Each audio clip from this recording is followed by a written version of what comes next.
వరలక్ష్మి పూజకి లక్ష్మీదేవికి అందమైన లోటస్. హాయ్ అండి అందరికీ, జై శ్రీరామ్. ఈరోజు అందమైన లోటస్ కుట్టానండి. దీనికి green colour cloth, dark pink colour cloth తీసుకున్నానండి. మనం రేఖలు మనకి ఎంత అయితే సైజు కావాలో అంత సైజు రేఖలు కట్ చేసుకోవాలండి.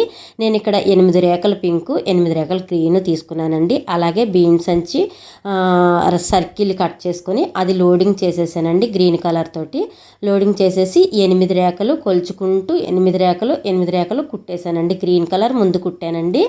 తర్వాత పింక్ కలర్ 8 రేఖలు మధ్యలో 2 రేఖల మధ్యలో వచ్చేటట్టు ఒక్కొక్క రేఖ కుట్టుకుంటూ వచ్చానండి. అలాగే మధ్యన సర్కిల్ కట్ చేసుకుని ఆ సర్కిల్ గ్రీన్ కలర్తో లోడింగ్ చేసుకుని ఆ గ్రీన్ కలర్ మధ్యలో అటాచ్ చేసి అతికేసానండి. అందమైన లోటస్ చూడండి, చాలా బాగుందండి లోటస్. దీనికి అద్దాలు కానీ అంచులు కానీ వేసుకోవచ్చండి. వరలక్ష్మి పూజకి చాలా మనం పూజ చేసుకోవటానికి, అమ్మవారిని కూర్చోబెట్టడానికి చాలా బాగుంటుందండి. మీరు కూడా ఇంట్లో ట్రై చేయండి. నచ్చితే టైలర్స్కి షేర్ చేయండి. లైక్, షేర్, కామెంట్, సబ్స్క్రైబ్ చేసుకోండి మా ఛానల్ని. Thank you.